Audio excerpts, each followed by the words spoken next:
5 seconds to go.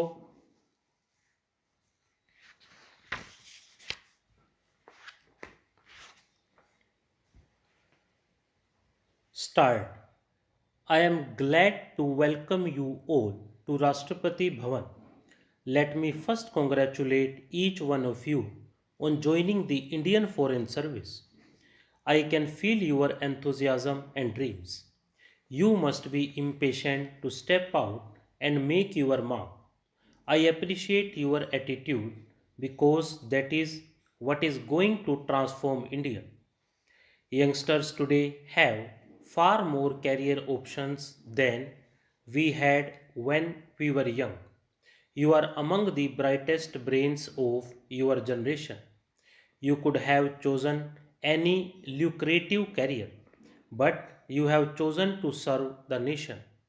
The IFS, in particular, offers an opportunity to do so in a career that is as challenging as it is rewarding. It is a great honor and privilege to represent one's country on the international stage. In the decades to come, you will shape India's relations with the world. Indeed, you will be playing a crucial role in how India too shapes the world. Dear officer trainees, the 35 IFS officer trainees of the 2021 batch, I am told, include 15 lady officer trainees. While I wish the number was even higher, it is heartening to see that the trend is inching towards better gender balance. You come from the entire length and breadth of the country. You also bring with you to the service a diversity of professional background from engineering and medicine to management and humanities. Many of you have had working experience and some have also worked in the government. I am sure you must have made the best of the great learning opportunity you had when you attended the foundation course at the Lal Bahadur Shastri National Academy of Administration. On top of the classroom, learning about the art and craft of administration, some of you have already visited aspirational districts and the rest of you will do so soon. That would make you well versed with the nuances of ground reality and the citizens' expectations. You have also successfully completed the induction training program at the Susma Swaraj Institute of Foreign Services and now look forward to your language postings abroad. You are thus about to enter an exciting phase of your career. With the knowledge of various languages, you will be at home in the given place. You will explore other cultures and other ways of looking at the world. You will also carefully cultivate and promote the important role played by the Indian diaspora around the world.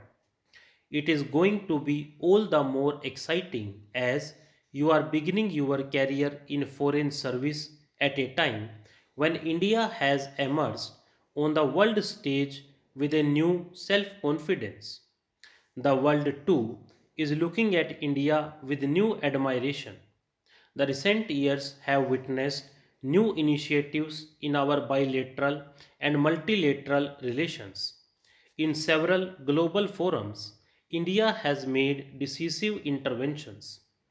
India's leadership in several fields has become unchallenged now. India also plays an important role in the developing South and as a frontline state in the fight against terrorism. Dear officer trainees, India's stronger position comes on the basis of its economic performance among other factors.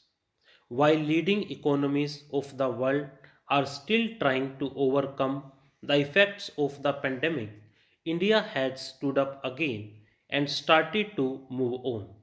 As a result, India's economy is registering one of the fastest growth rates. In fact, the global economic recovery to an extent rests on India.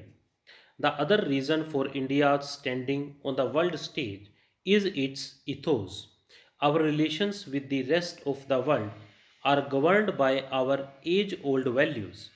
The Indian Foreign Service offers you a unique opportunity to project India's proud civilization, heritage, and culture together with its developmental aspirations to the rest of the world.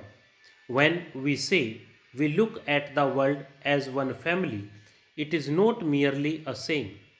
During the first 2 years of the pandemic, we provided material help to a large number of nations, be it the supply of life saving equipment or of the vaccines manufactured in India. It is this compassion and sensitivity that marks our dealings with all. At the same time, national interest remains paramount. The call for an Atmanirbhar Bharat builds on the principle of India first. This quest for self sufficiency, I believe, has its roots in Gandhiji's call for Swadeshi. The father of the nation believed in balancing our responsibility to the world with our responsibility to our fellow citizens.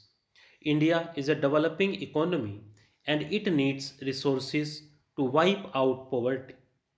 Dear officer trainees, it is not uncommon to hear that the world is becoming more complicated day by day. Well, change is the only constant, but in the last 2 centuries, the speed of changes has increased. In this century so far, the pace of change has been dramatic, to say the least. Ongoing transformations on multiple fronts offer great opportunities as well as great challenges. New technologies gives us hopes of better healthcare, for example, but they threaten existing business practices too. We can use technology to reach out to those on the margins. At the same time, technology also resets the security paradigm with new threats. As a nation, we have before us a chance to reset our choices. This is also the time of climate change. The world has woken up to the dangers of exploiting the environment. Humanity urgently needs to find ways to reverse the effects of global warming and save the fragile planet. All nations must join hands in this mission in inventing and sharing technologies. India has done well in focusing on the alternative sources of energy, taking a lead in the world. It is amid this fast changing world with its opportunities and threats that your role becomes critical more so than ever before. Navigating through these difficult waters and ensuring the best for India and also for the world will test your intelligence. But I have immense faith in your education and your training. I am confident that you will respond to the challenges of the future in the best possible manner, in the best interests of your fellow citizens. I congratulate you for having taken the first step on this path and I wish you the best for your journey ahead. Thank you. Jai Hind. Stop.